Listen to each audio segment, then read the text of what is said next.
Assalamualaikum students. I hope you all are doing well. Let's get start our today's lesson.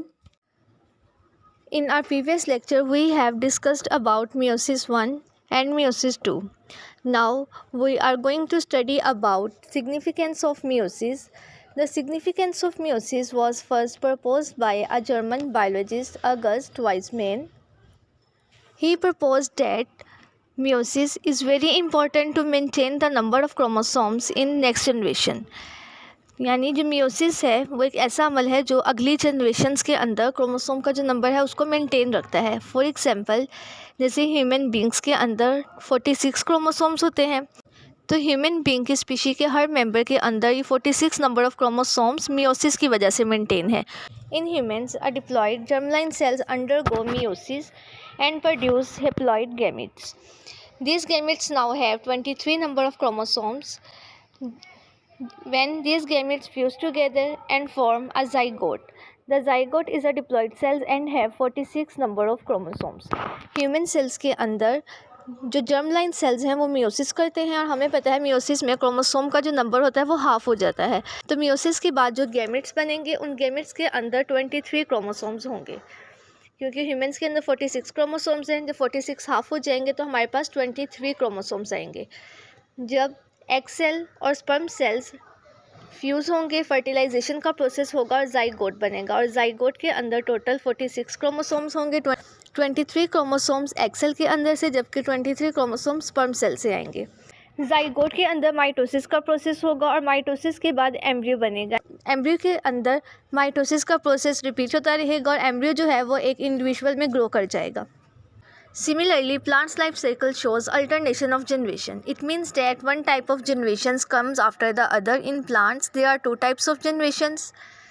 The first one is diploid sporophyte generation, while the second one is haploid gametophyte generation. Plant cells के अंदर जो sporophyte generation होती है, plant cells के अंदर जो sporophyte generation है वो मियोसिस करती है और मियोसिस से हेप्लॉइड सेल्स या हेप्लॉइड स्पोर्स बनाती है. ये जो हेप्लॉइड स्पोर्स होते हैं इनके अंदर माइटोसिस का प्रोसेस होता है और हेप्लॉइड गेमेटोफाइट जनरेशन बनती है.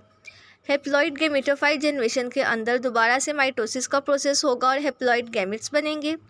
हेप्लॉइड गैमेट्स आपस में फ्यूज़ करेंगे और फर्टिलाइजेशन के बाद डिप्लॉइड सेल बना देंगे, यानी डिप्लॉइड जाइगोट बना देंगे. इस डिप्लॉइड जाइगोट के अंदर दोबारा से माइटोसिस का प्रोसेस होगा और स्पोरोफाइट बन जाएंगे. स्पोरोफाइट जो बनेंगे वो डिप्लॉइड होंगे.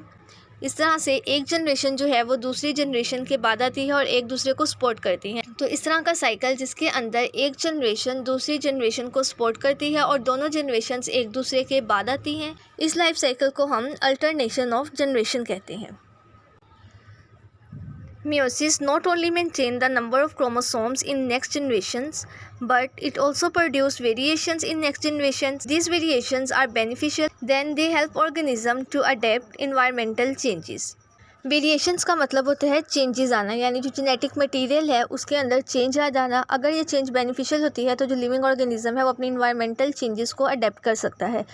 और ये चेंज किस तरह से आती है, जब मियोसिस के दौरान हमें पता है क्रॉसिंग ओवर का प्रोसेस होता है, तो इस क्रॉसिंग ओवर के नतीजे में जो जेनेटिक मटेरियल है वो चेंज हो जाता है. जब गैमेट्स फ्यूज़ करते हैं और जाइगोट बनता है तो जो इनका जेनेटिक मटेरियल होता है वो पेरेंट सेल के जेनेटिक मटेरियल से बिल्कुल मुख्तलिफ होता है.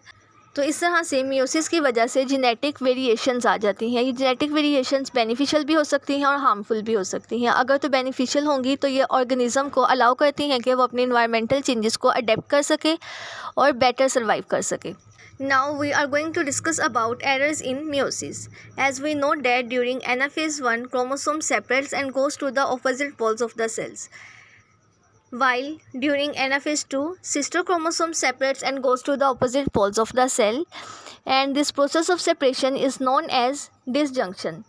Sometimes this separation is not so normal and then it is known as non-disjunction.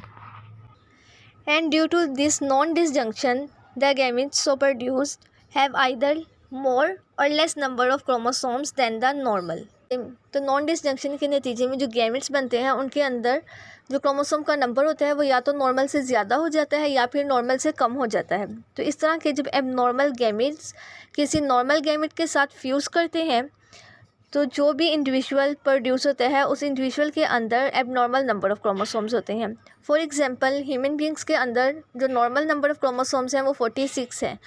अगर नॉन डिसजंक्शन हो तो उस वजह से क्रोमोसोम का नंबर जो है वो या तो 45 हो जाएगा यानी नॉर्मल से कम हो जाएगा, या फिर 47 हो जाएगा यानी नॉर्मल से ज़्यादा हो जाएगा।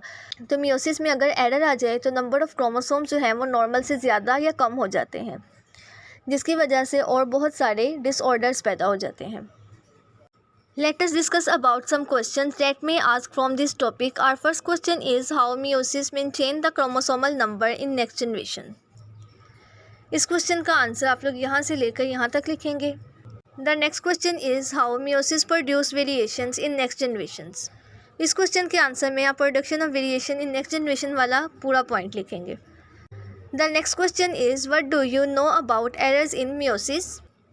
इस क्वेश्चन के आंसर में आप एरर्स एक्सप्लेन करेंगे। उर्दू मीडियम के स्टूडेंट्स इन क्वेश्चंस के आंसर किस तरह से देंगे? जो हमारा पहला सवाल था वो था कि मियोसिस अगली नस्ल में क्रोमोसोम की तादाद कैसे मुस्तकिल रखती है। तो इस क्वेश्चन का आंसर यहाँ से लेकर यहाँ तक होगा। नेक्स्ट क्वेश्चन था कि मियोसिस अगले नस्ल में तगय्युरात यानी वेरिएशंस किस तरह से पैदा करती है। तो इस क्वेश्चन का आंसर आप लोग यहाँ से यहाँ तक लिखेंगे। नेक्स्ट क्वेश्चन है हमारे पास मियोसिस की गलतियों के बारे में आप क्या जानते हैं, यानी what do you know about errors in meiosis. तो इसमें आप एरर्स इन मियोसिस वाला कंप्लीट पॉइंट लिखेंगे।